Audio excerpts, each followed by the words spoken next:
भारत के दिल में ना एक बहुत बड़ी एनर्जी क्रांति हो रही है, वो भी बिल्कुल चुपचाप। ये कहानी है सूरज की चमचमाती ताकत और एटम की छुपी हुई शक्ति के बीच की टक्कर की। तो चलिए आज इसी दिलचस्प मुकाबले को थोड़ा करीब से समझते हैं। ये कहानी शुरू होती है मध्य प्रदेश के रीवा से। अब देखिए, रीवा कोई आम जगह नहीं है।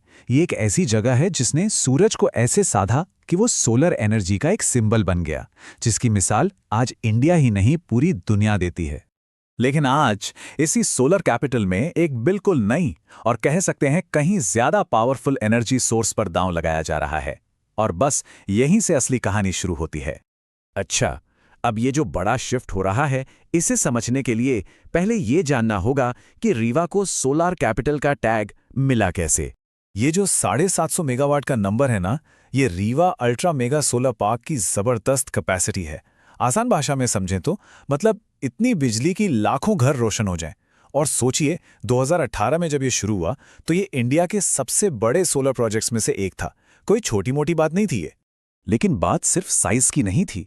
ये प्रोजेक्ट इतना इनोवेटिव था कि इसे नेशनल ही नहीं इंटरनेशनल लेवल पे पहचान मिली। सोचिए, वर्ल्ड बैंक से प्रेसिडेंट्स अवार्ड मिलना, ये अपने आप में बताता है कि रीवा ने सोलर एनर्जी में एक नया बेंचमार्क सेट कर दिया था। पर रीवा की सोलर स्टोरी यहीं खत्म नहीं होती। ये इलाका आज भी इस टेक्नोलॉजी में नए नए रिकॉर्ड्स बना रहा है। फॉर एग्जाम्पल, ACMA सोलर का ये नया प्रोजेक्ट ही देख लीजिए। ये सिर्फ सोलर पैनल नहीं लगा रहे हैं, इसमें बैटरी एनर्जी स्टोरेज सिस्टम यानी BESS भी है। अब BES क्या है? सिंपल शब्दों में कहें तो ये बहुत बड़ी बड़ी बैटरियां हैं जो दिन में सूरज की एनर्जी को स्टोर कर लेती हैं, ताकि जब रात हो या बादल हो तब भी बिजली मिलती रहे। ये दिखाता है कि ये रीजन क्लीन एनर्जी में कितना आगे का सोच रहा है। तो सोलर एनर्जी की इस सक्सेस स्टोरी के बीच अब कहानी एक बिल्कुल अलग और बहुत पावरफुल एनर्जी सोर्स की तरफ मुड़ रही है। और इस नए मोड़ के पीछे वजह है एक बहुत बड़ा पॉलिसी चेंज। हिस्ट्री में पहली बार सेंट्रल गवर्नमेंट ने देश का न्यूक्लियर पावर सेक्टर प्राइवेट कंपनियों के लिए खोल दिया है। मतलब टाटा पावर, रिलायंस, अडानी जैसी कंपनियां अब न्यूक्लियर रिएक्टर बना भी सकती हैं और चला भी सकती हैं। ये वो सेक्टर है जो अब तक सिर्फ और सिर्फ सरकार के हाथ में था। और ये जो तस्वीर है, ये हमें एक आइडिया देती है कि ऐसा एक न्यूक्लियर पावर प्लांट आखिर दिखता कैसा है। मतलब ये सिर्फ कोई हवा में बातें नहीं हो रही, इसके लिए बाकायदा कॉन्क्रीट प्लान्स बन रहे हैं, जैसा कि इस डिजाइन में दिख भी रहा है। और देखिए, टाटा पावर का प्लान कोई छोटा मोटा नहीं है। रीवा की सिरमौर तहसील में ये जो प्रोजेक्ट है, ये कई फेजेस में होगा और इसका फाइनल टारगेट 2400 मेगावाट की जबरदस्त बिजली पैदा करना। अब इतना बड़ा प्रोजेक्ट है तो जाहिर सी बात है इसके साथ बड़े बड़े इकोनॉमिक और डेवलपमेंट के वादे भी जुड़े हैं। 28,000 करोड़ रुपए, ये वो रकम है जो टाटा पावर इस प्रोजेक्ट में इन्वेस्ट कर रही है। ये नंबर अपने आप में बताता है कि ये प्रोजेक्ट कितना बड़ा है और इस पर कितना कुछ दांव पर लगा है। और इतने बड़े इन्वेस्टमेंट का मतलब है रोजगार की एक बहुत बड़ी उम्मीद।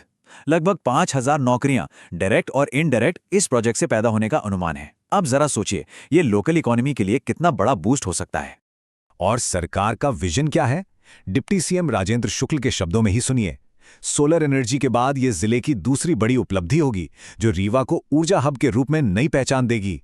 मतलब रीवा को एक मल्टी सोर्स एनर्जी हब बनाने का पूरा प्लान है। पर सवाल उठता है कि आखिर रीवा ही क्यों? टाटा जैसी बड़ी कंपनी ने इस हिस्टोरिकल प्रोजेक्ट के लिए इसी जगह को क्यों चुना? इसके पीछे कई सॉलिड स्ट्रेटेजिक कारण हैं। देखिए, रीवा के पास पहले से ही सोलर, थर्मल और हाइड्रो पावर का इंफ्रास्ट्रक्चर मौजूद है। रोड और रेल कनेक्टिविटी भी तेजी से सुधरी है, पानी भी भरपूर है और सबसे इंपॉर्टेंट, लोकल एडमिनिस्ट्रेशन काफी सपोर्टिव है। लेकिन इन सब चमकते आंकड़ों और बड़े बड़े वादों के पीछे एक डर का साया भी है। और ये है सिक्के का दूसरा पहलू, एक लोकल क्रिटिक का डर। सुनिए, हमारी आने वाली सैकड़ों पीढ़ियां बहुत बड़े खतरे में होंगी। अगर कोई रिसाव होता है तो उसे रोकने के लिए हमारे पास कोई तकनीक नहीं है। ये शब्द वाकई सोचने पर मजबूर करते हैं। और ये डर, ये चिंताएं यूं ही नहीं हैं। चेरनोबिल, फुकुशिमा, इन हादसों की यादें आज भी ताज़ा हैं। और इसी वजह से कई मुश्किल सवाल उठ रहे हैं, जैसे कि रेडियो एक्टिव वेस्ट का क्या होगा, उसे कहां और कैसे डिस्पोज किया जाएगा। फिर ये कोई कोस्टल एरिया तो है नहीं, तो क्या प्लांट को ठंडा रखने के लिए इनफ पानी है?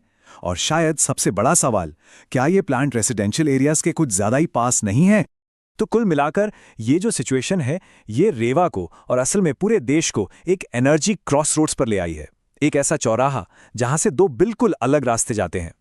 एक तरफ है सोलर एनर्जी का रास्ता, प्रूवन है, क्लीन है और इसमें लॉन्ग टर्म रिस्क भी कम है। और दूसरी तरफ है न्यूक्लियर एनर्जी का रास्ता, जो 24/7 हाई पावर एनर्जी और जबरदस्त इन्वेस्टमेंट का वादा करता है, लेकिन साथ ही अपने साथ लाता है बहुत बड़े बड़े खतरे। तो सवाल आखिर में यही आकर रुकता है कि इंडिया के एनर्जी फ्यूचर को कौन सा रास्ता डिफाइन करेगा। क्या देश अपनी सोलर सक्सेस की मजबूत जमीन पर ही आगे बढ़ेगा, या फिर न्यूक्लियर एनर्जी के इस बड़े जुए पर अपना भविष्य दांव पर लगाएगा? इसका जवाब वो तो आने वाला वक्त ही बताएगा।